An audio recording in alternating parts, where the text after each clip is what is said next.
That's the leadsman calling out the depth markings so we can avoid running aground. Mark Twain! Mark Twain is not just the name of a riverboat or a great American author. It also means the water here is 2 fathoms deep. That means it's safe enough for us to proceed on our steam-powered journey along the rivers of America. On our trip, we'll visit the magnificent Columbia of the Great Northwest, the graceful Missouri of the windswept plains, and the rugged Rio Grande along the border of Texas and Mexico. I'll be sure to point out interesting sights along the way, and even tell you about a legend or two. We begin our trip right here on the mighty Mississippi, heading south and ending up down in New Orleans.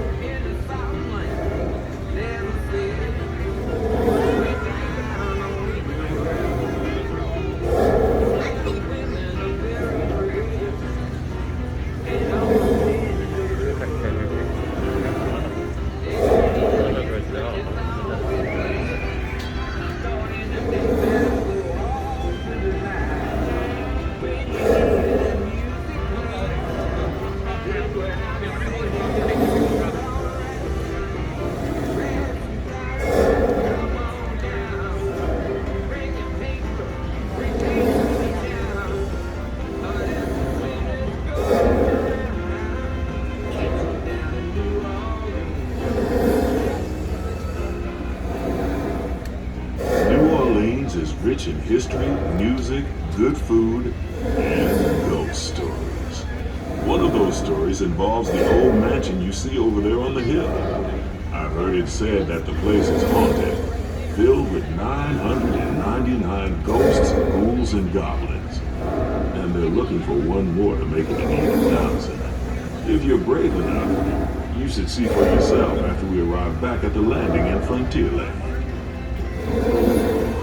We're now passing Fowler's Harbor. This is homeport for the 3-masted windjammer of the Columbia, the first American ship to circumnavigate the globe. Here's a bit of history for you.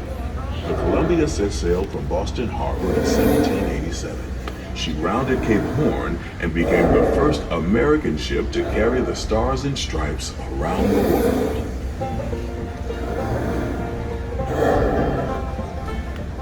The most famous landmark in this area is Splash Mountain, named for the fact that everyone seems to have a splashing good time when they visit. Splash Mountain is part of Critter Country, a remote wilderness filled with tall pines, rustic buildings, backwood bayous, and one of those tall tales we often hear along the river.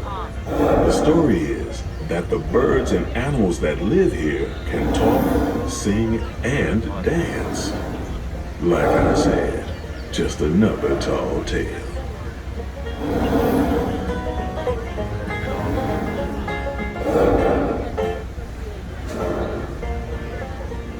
While you're in Critter Country, you might want to grab a paddle and try your hand at the Explorer canoes. You can work up a real good sweat rowing one of those around the river. Me, I'll take the comfort of the Mark Twain Riverboat any day.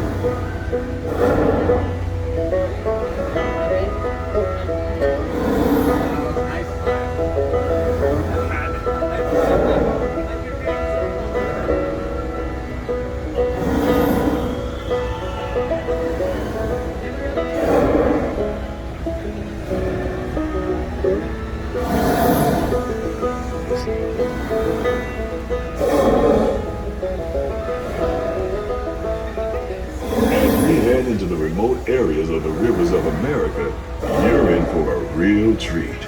I've been navigating these parts for years now, but I never get tired of taking in the breathtaking beauty of the Columbia River. The majestic trees, The stunning rock formations, the cascading waterfalls, the moose, deer, and elk along the banks. It's all so magnificent and so peaceful.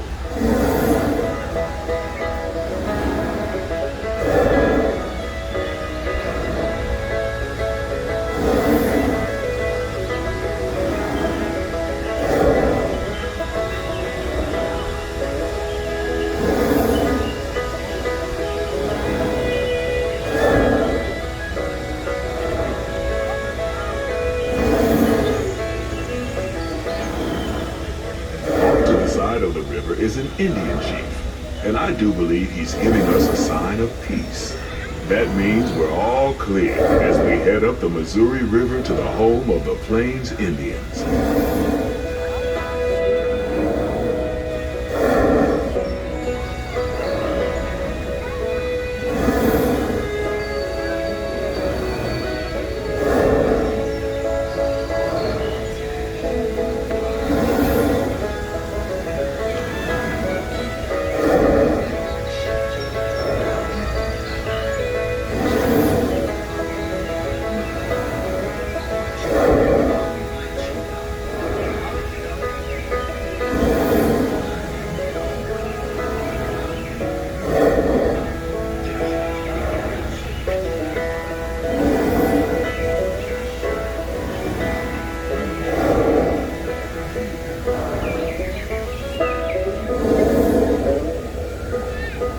Port side of the river is a wise old shaman sharing a story for all of us to hear.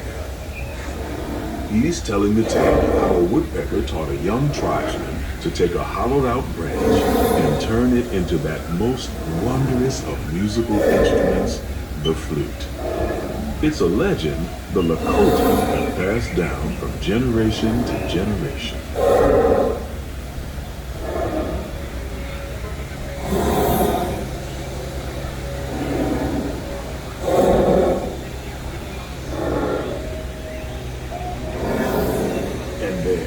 Just beyond the shaman is a tribe of Plains Indians setting up their camp along the banks of the river. They'll be here for a few months.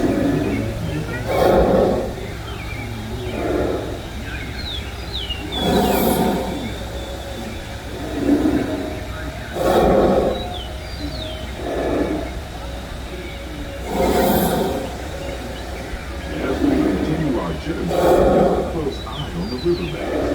There's a good chance we might catch a moose, mountain lions, and other wildlife.